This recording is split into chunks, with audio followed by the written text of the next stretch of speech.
I've been announcing yesterday and today that there'll be no online class on Sunday.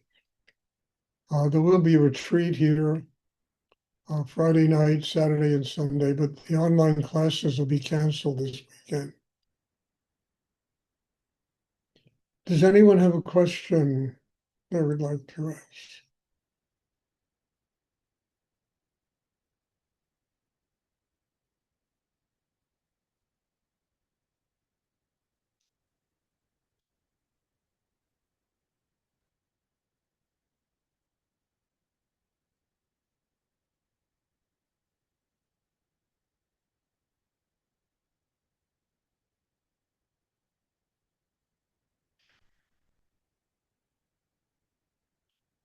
Does anyone have a question?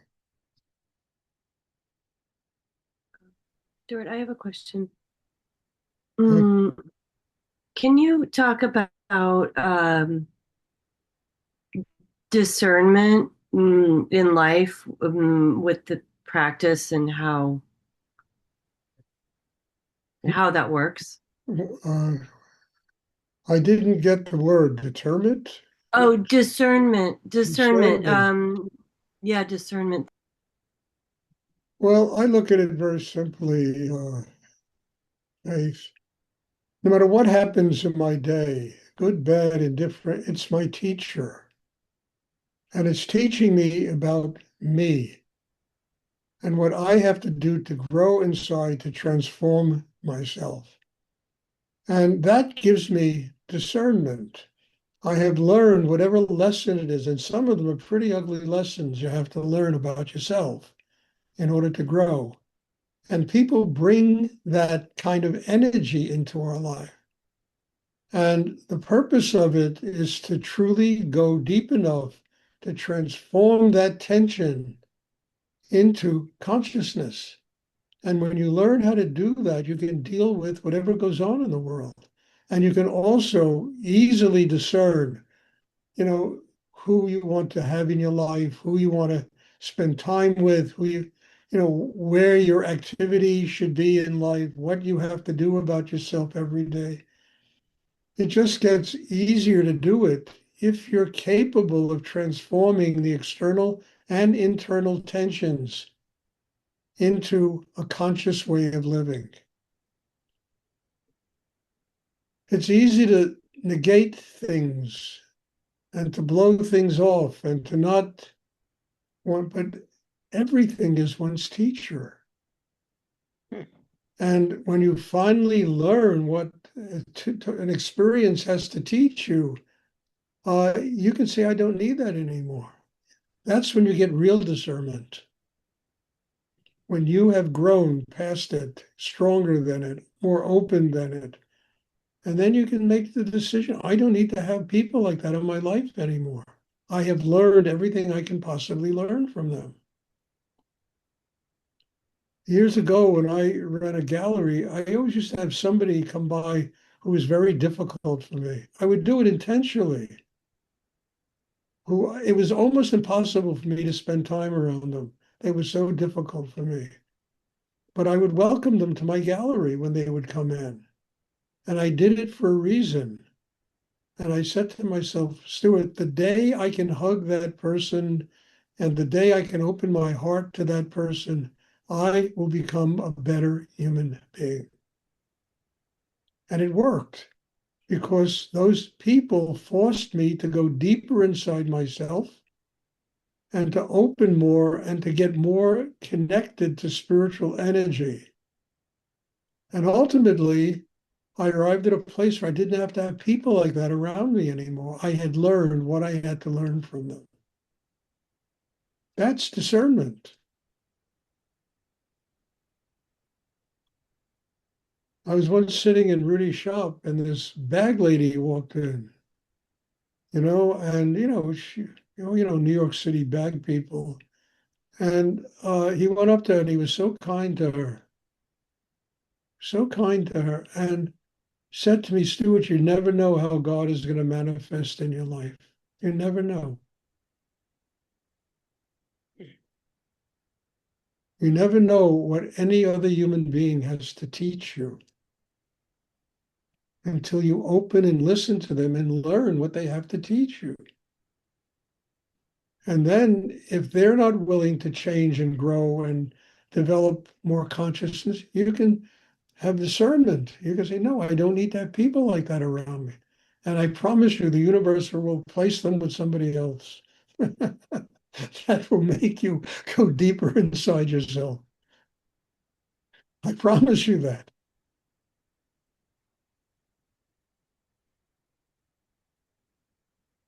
Discernment comes from consciousness and real inner strength that you could spend time with somebody, or you can say, no, I don't need to have this kind of craziness around me anymore. And this person is not willing to grow in themselves, and I can say no to them. But you do it with love, and you do it with gratitude because that person has taught you a great deal about yourself.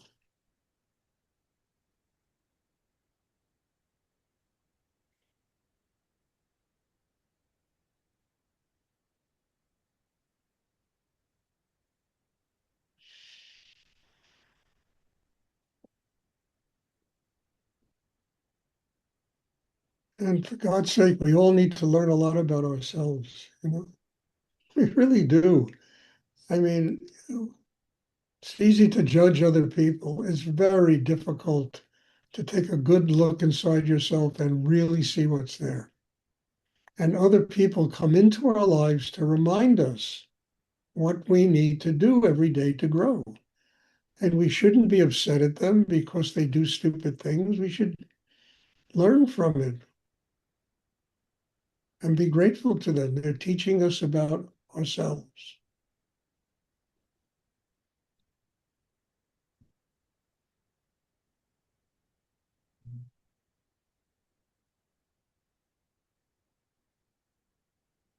I'm not saying this is easy to do. And it's the reason I used to have somebody like that around me all the time who was really difficult for me.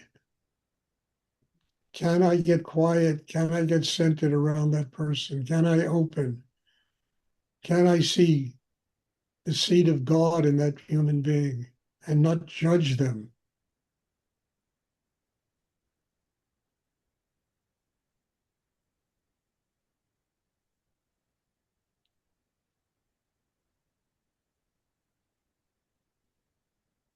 Does anyone else ever hope that's clear, Faith? I don't know. Does anyone else have Faith, you look really bright, you know. It is wonderful to see how far you have come in your life in the last few months. It's really extraordinary. There's brightness coming out of it where there used to be darkness, and now you're like a light bulb. God bless you, dear. Continue growing. You're doing great. Does anyone else have a question they would like to ask? Stuart, I have a question. You've spoken about how to work with difficult people, and it's great. It was great. How do you work with people that where your heart just zings open and you're very happy to be with them? How do you work with that? How do I work? I don't work with it, Bob. I just embrace it and say, thank you, God, for sending people. I thank God for sending somebody like Jennifer into my life. I do every day. And I mean that. What she does is like a miracle, for me in my life. I don't have to worry about that. I just embrace it and say, thank you. Thank you for being gracious, for being a human being, for bringing something wonderful to me. It's like when somebody brings you a present, you say, thank you. You have to learn how to receive unconditionally in order to learn how to give unconditionally. In fact, I did a podcast today and we talked a lot about that, having to receive unconditionally in order to be able to give unconditionally. So when there are people around me that truly, you know, reflect that type of kindness and goodness and I have nothing but gratitude to them. What do I have to, I don't know. I would want get more people like that. I mean, Chris did something for me today, wonderful. Just, yes, thank you. And I'm hoping it really produces something good. So I'm saying you need people like that in your life. They remind you that there is kindness in the world, goodness in the world. And we all need to be reminded of that because it's too easy to identify with the negative quantity in life. There's so much of it. And it's right on the surface. Kindness comes from a really deep place inside a human being.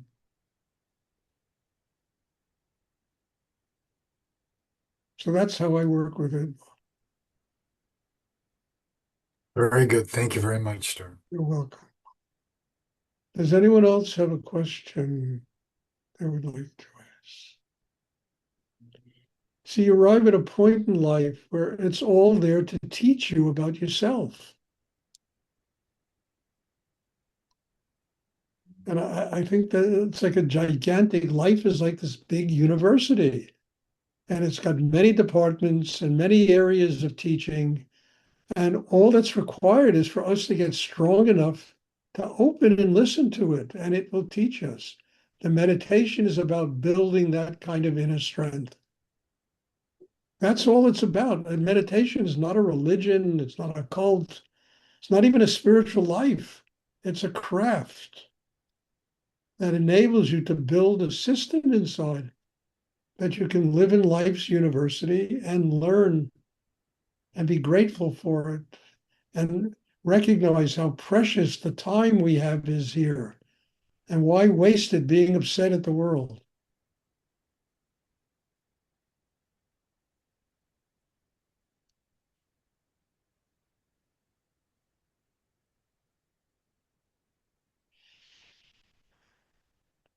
Does anyone else have a question they would like to ask?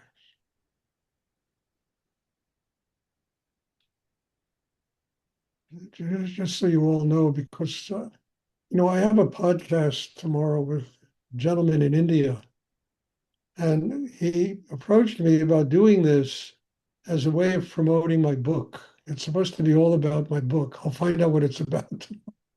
That's what it's supposed to be all about. And I think that's wonderful, people in India to be able to get it. There are English bookshops there, and they're all connected to Ingram, and they get their books. So I'm hoping that it really breaks through something and touches people. Because he got in touch with me and said, I want to do a podcast with you about your book. So we'll see. And I have another one coming up Monday that's the same thing. It's all about, they've already sent me a press release about what they're doing. And it's a very professional organization. So I'm hoping that it really does something. And another thing, I lowered the price of my book. And I did it for a simple reason. Look, I'm not going to get rich with this book, and I want people to read it. So I want to make it affordable for people. So that's why I lowered the price. So people can read it and hopefully get some benefits from it. Maybe it can change somebody's life. Does anyone else have a question they would like to ask? Yes, Stuart. Are there any news from Oren? Oh, yeah, I spoke to Oren yesterday, and there's no news, nothing new. It's the same. He's sitting in this place, it's like a prison, waiting for his lawyer for the judge to tell his lawyer that the judge is going to reopen his case. If they reopen his case, they will probably let him go free. And he told me that he most likely will be, it'll be dropped. They'll let so that's the situation. I spoke to him for about 20 minutes yesterday. I've called him, I don't know, at least 8 times, and I never can get through to him. But yesterday I was in the gym on the treadmill puffing away, and the phone rang, and I saw the number of that place where I said, "Oh shit, that's Oren." I could barely talk. I was huffing and puffing.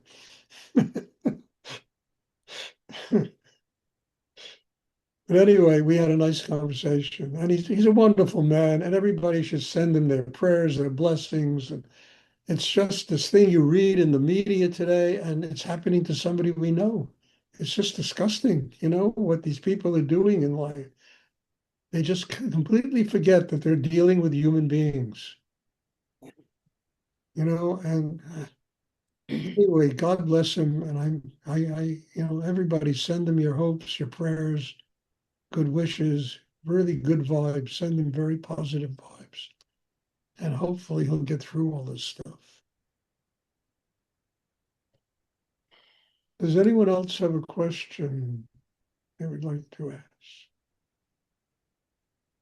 Hey, Stuart.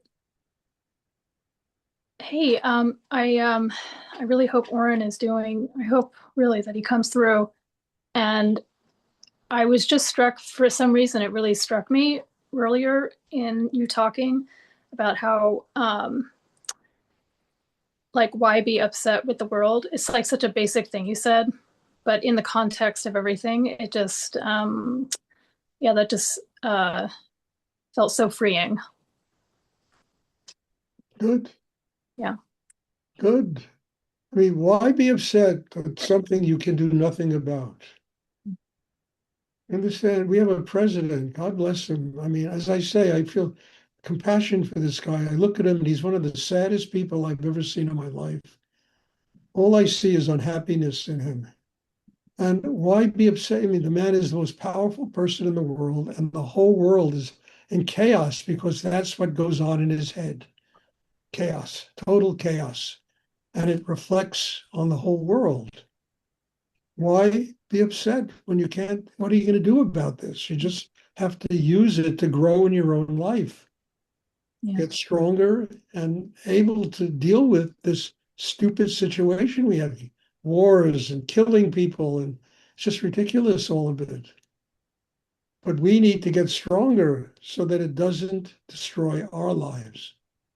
Yeah, that's beautiful. It's like the gym. Yeah.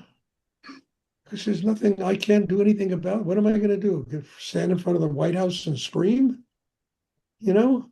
But I can grow in myself, and I can nurture every one of you, and I can nurture people in my life, and I did a wonderful podcast with somebody that's probably going to touch probably at least 100 people somewhere. And that's what I can do. But I can't do it if I let all that bullshit, you understand, make me cringe inside and drag my energy out of me and destroy me. It's just a reason to get closer to God and not to allow the madness of the world to infringe on our consciousness, on our energy. Yeah, thank you. It's beautiful. You're welcome. Does anyone else have a question? Okay, there'll be class tomorrow at 1 o'clock and then again at 7:30, Eastern time. You have to figure your time. And looking forward to seeing you all. God bless you all. Have a wonderful evening. See everyone soon. Thank you, Stuart. You're Thank you. welcome.